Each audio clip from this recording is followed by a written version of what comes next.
And just when we thought it was safe to lower our masks and come back out again, the craziness has been turned up to 12.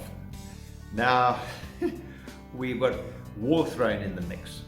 So, it's pretty much a crazy world, and with all the craziness, we can't help thinking that when we look around with just so much conflict, and we're still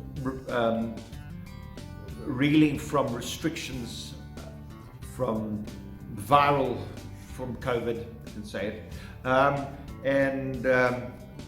it, we've even had so much load shedding, which is also power related. It's just, there seems to be a dearth of control and a dearth of power, and this makes me wonder who is in control, and how can we empower ourselves, and how can we find ourselves a little bit more empowered. And the way to address this is to look at where our controls lie and where our controls don't lie. So we do know that our outer controls, we can't control other people's thinking, their beliefs and their responses. We can only control our internal beliefs, thoughts and responses. So that's quite, I love how if you look at the names of those, where your inner control puts you in control and your outer control is out of control. Now, we also hear a lot of the wisdom that comes through, especially from the law of attraction mentality, is how your outer reality is a reflection of your inner workings and your inner what's going on inside of you.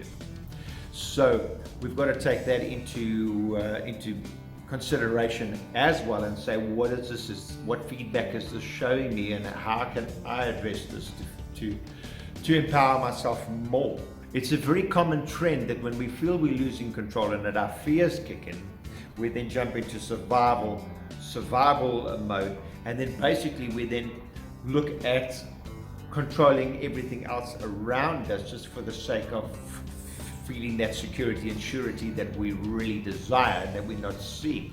So it turns to be outer controls, which isn't really in our control, and when we should be looking inward more.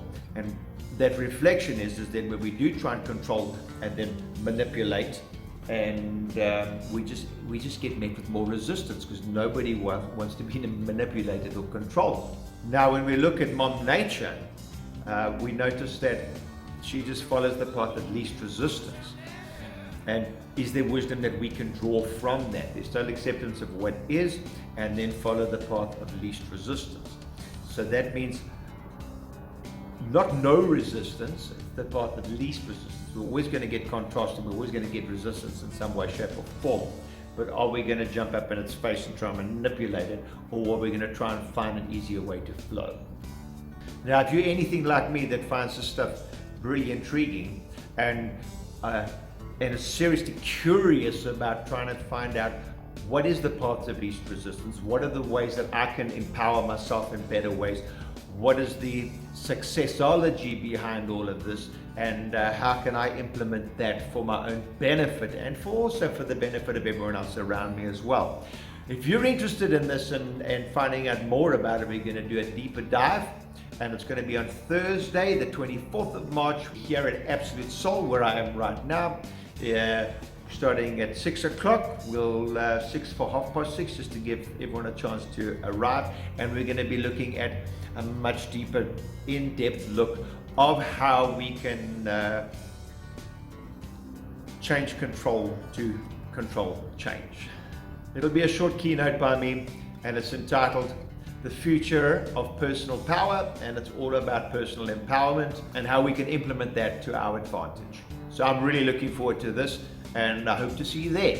Till then, peace out, much love, and here's to our collective success. The Big Cigar.